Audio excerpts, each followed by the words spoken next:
Quelle est la prophétie pour l'année 2026? Quel est le message pour ta vie en cette nouvelle année? Qu'est-ce que Dieu va faire dans ta vie? Et surtout, quel est le message de Dieu pour l'Église, pour le corps du Christ? Quelles sont les attentes pour cette nouvelle année? Et je n'ai pas aussi oublié, quel est le message de Dieu pour les nations? Je crois que vous serez bénis, vous serez édifiés. C'est la raison pour laquelle je vous recommande de patienter jusqu'à la fin. Parce que cette vidéo va vous bénir. À tout à l'heure. Shalom.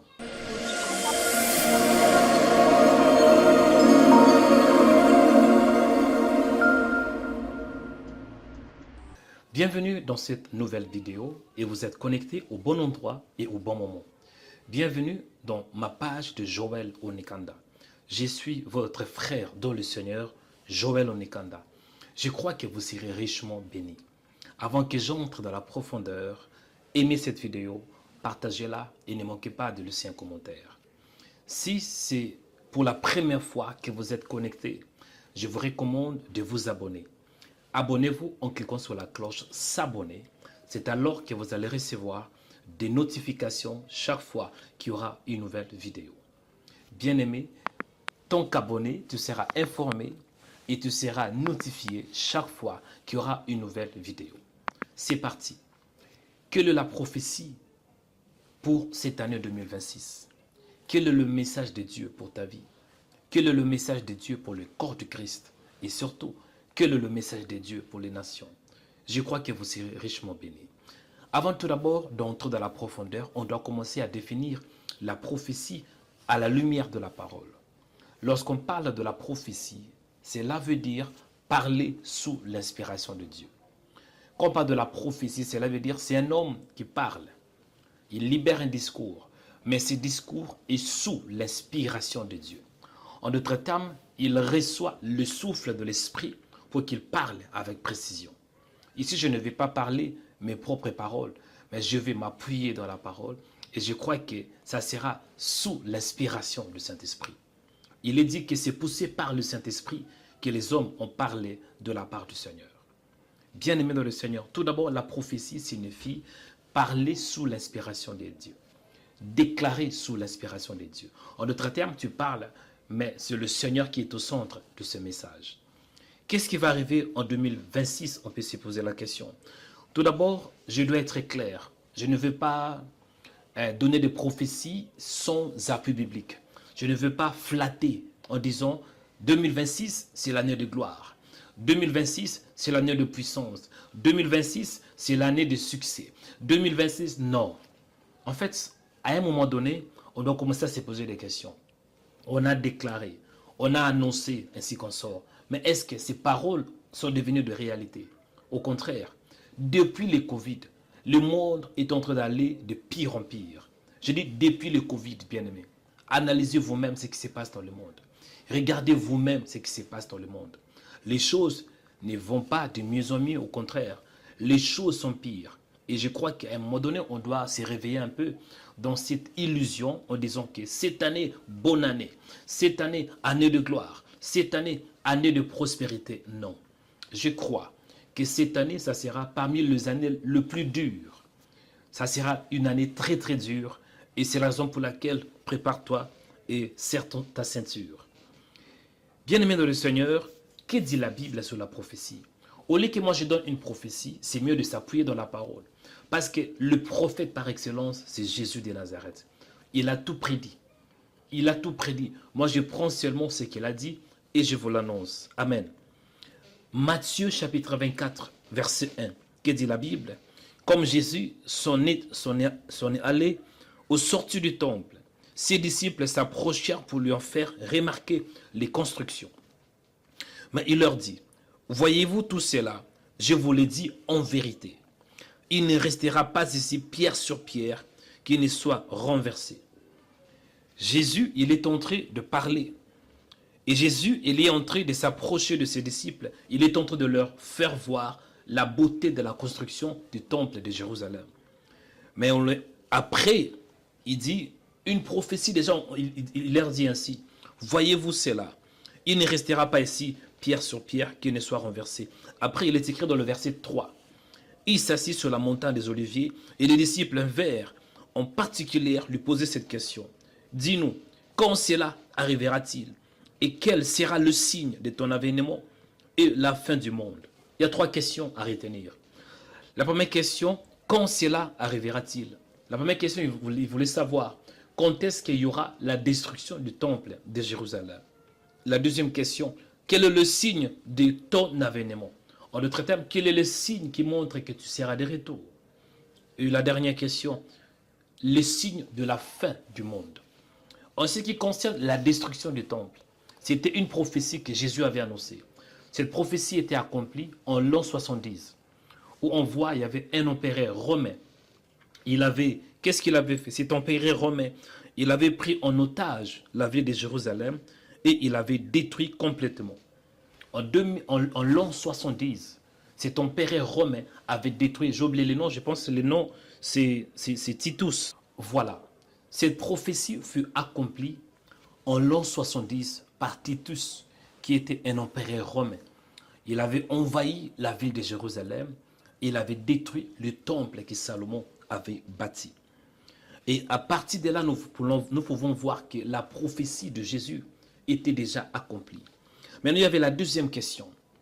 Quel sera le signe de ton avènement?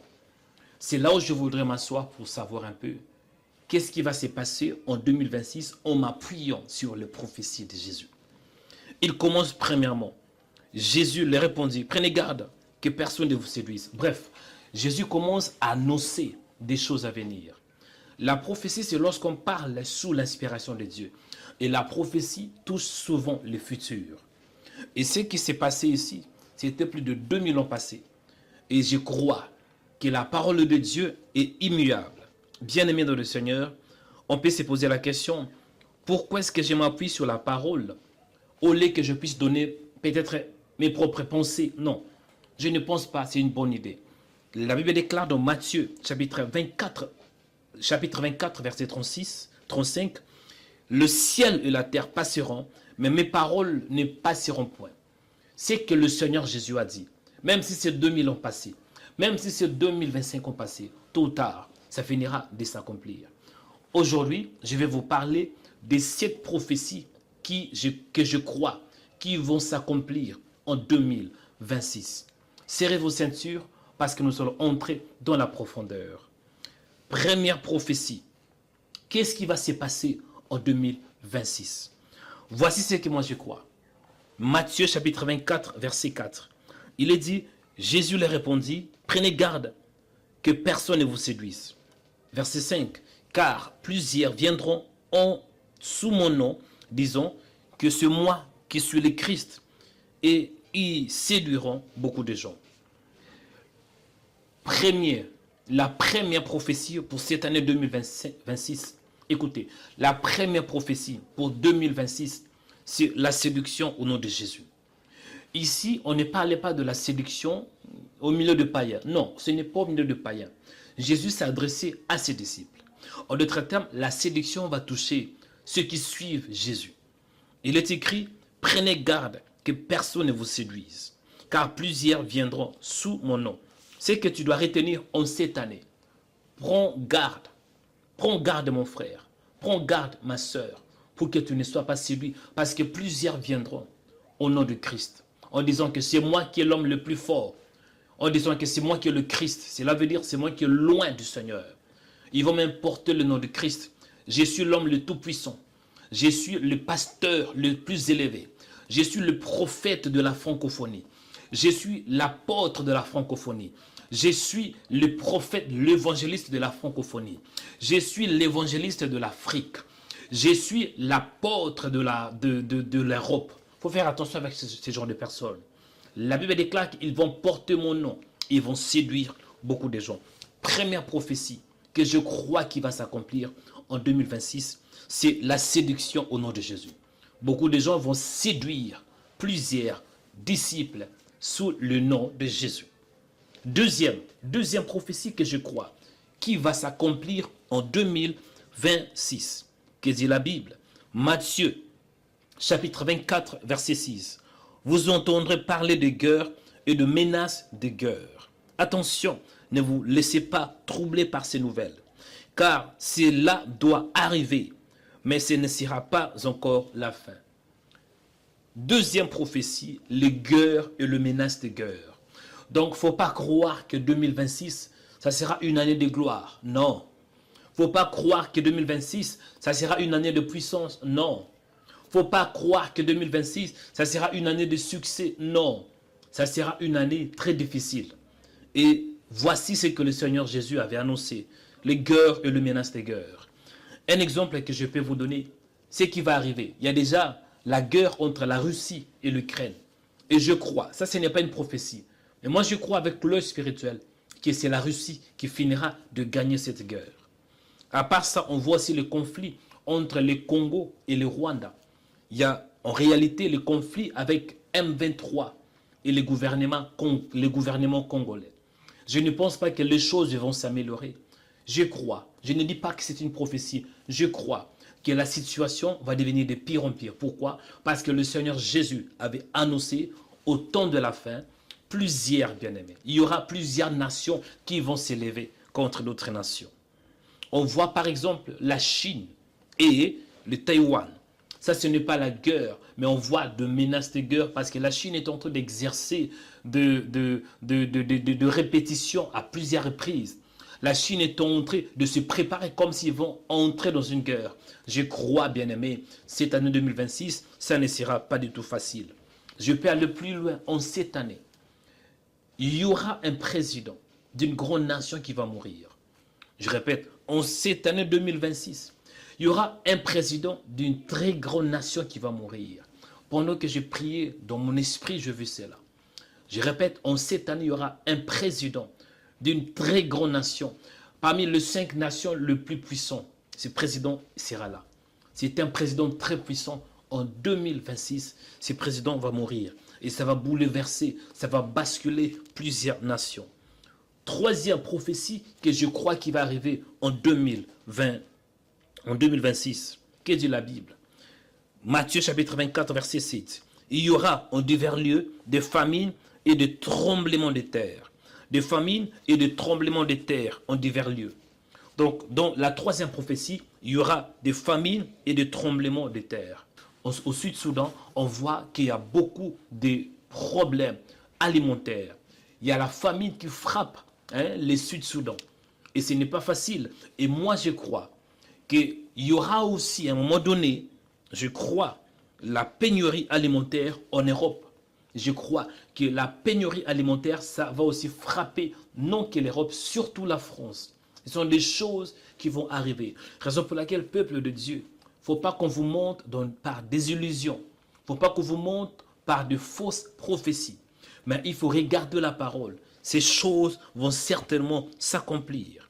Quatrième prophétie de ce qui va arriver en 2026. Matthieu chapitre 24, verset 9. Il est écrit, « Alors on vous livrera au tourment et l'on vous fera mourir. Vous serez haïs de toutes les nations à cause de mon nom. » Une autre version, comme Semeur dit ainsi, « Alors on vous persécutera et l'on vous mettra à mort. » Bref, quatrième prophétie, la haine et la persécution de chrétiens. La haine et la persécution du monde envers le chrétien. En fait, l'Église sera de plus en plus persécutée. Le ministère sera de plus en plus persécuté. Et surtout, il y aura la haine. Le monde va commencer à haïr de plus en plus ceux qui portent le nom de Jésus.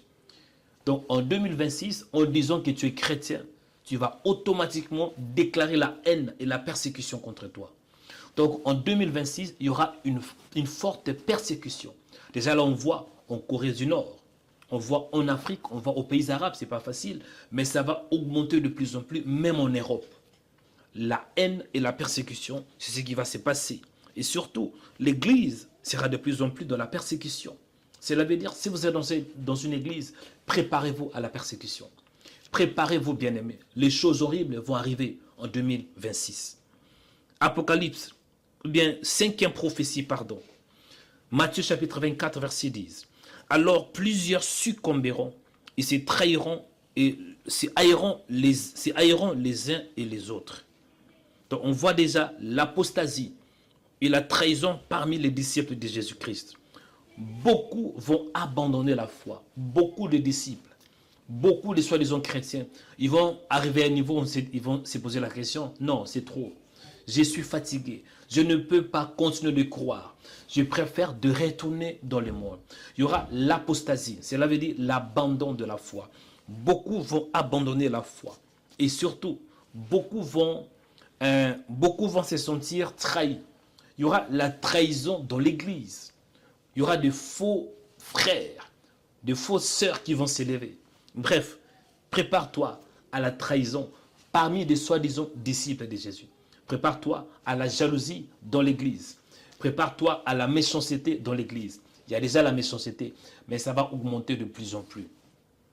Sixième prophétie, que dit la Bible, Matthieu chapitre 24, verset 10. Plusieurs faux prophètes se lèveront, ils séduiront beaucoup de gens. Sixième prophétie, plusieurs faux prophètes, ils s'élèveront. Donc on parle de faux messagers. En 2026, je peux vous rassurer, il y aura de plus en plus de faux prophètes qui vont s'élever. Il y aura de plus en plus de faux serviteurs. En d'autres termes, il y aura de plus en plus de gens qui vont venir avec de faux messages. Et qu'est-ce qu'ils vont faire? Ils vont séduire beaucoup. Ils vont tout d'abord s'élever plusieurs. Il y aura l'augmentation de faux serviteurs. Il y aura l'augmentation. Ici, quand on parle de prophète, il ne faut pas faire juste allusion au ministère prophétique. Le prophète, dans ce contexte, c'est un messager, c'est quelqu'un qui a un message. Il y aura plusieurs faux messagers qui vont venir pour vouloir séduire. Et surtout, il y aura la séduction. Quand on parle de la séduction, il y aura l'esprit d'égarement. Beaucoup de chrétiens seront égarés en 2026. Peuple de Dieu, 2026, ça ne sera pas une année de gloire, non. Ça sera une année très dure. Mais en Jésus-Christ, il y aura toujours la victoire. Voici la septième prophétie pour 2026. Le mal va croître et l'amour dans le cœur des gens se refroidira. Matthieu chapitre 24, verset 12. Et parce que l'iniquité sera accrue, la charité de plus grand nombre se refroidira.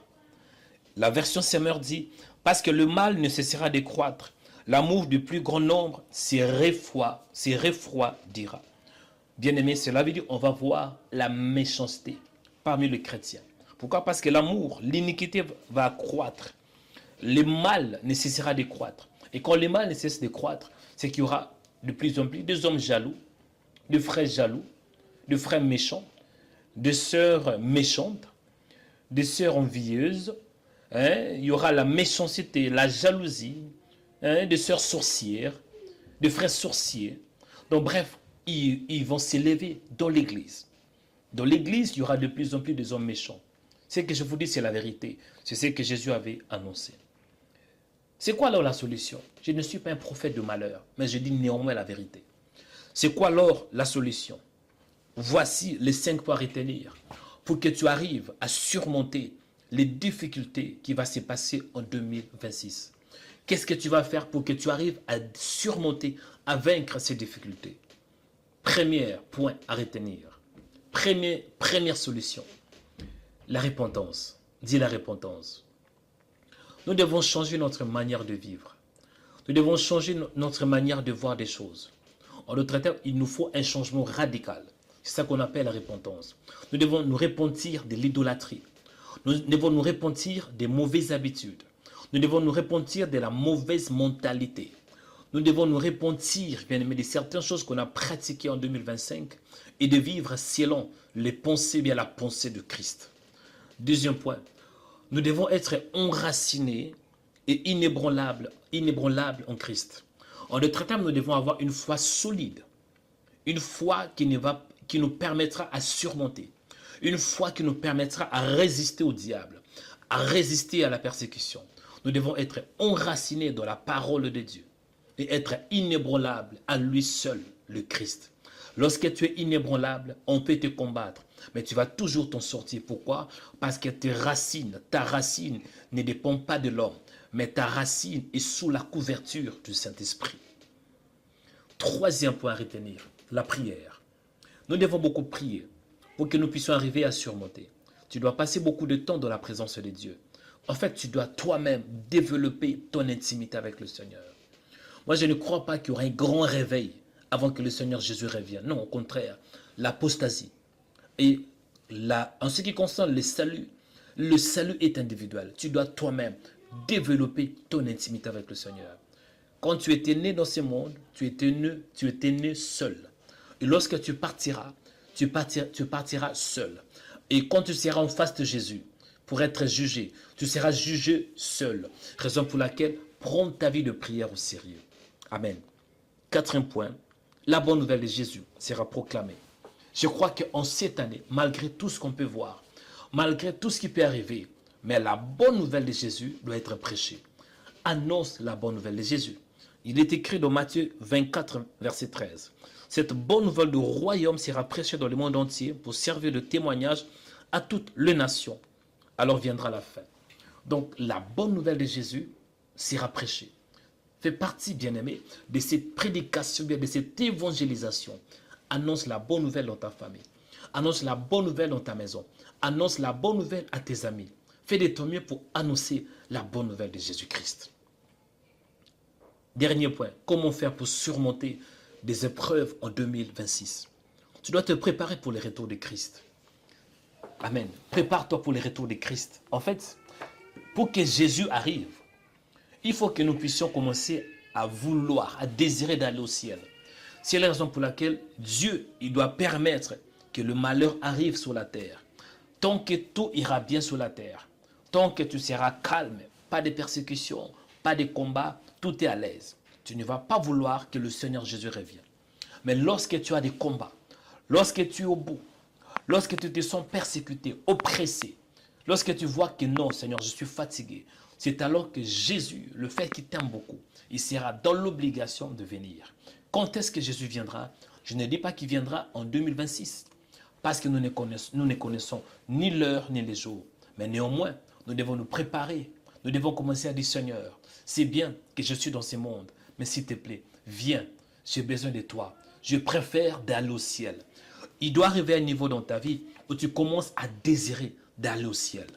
Amen. Voici un peu ce que le Seigneur m'a mis à cœur. C'était Joël Onekanda. J'espère que vous étiez édifiés. Moi, je pense que je fais de ma part et je crois que toi, le Seigneur va te toucher d'une manière ou d'une autre. Avant de clôturer cette vidéo, aimez la vidéo, partagez et surtout, ne manquez pas de t'abonner. Que le Seigneur vous bénisse et à la prochaine occasion. Shalom.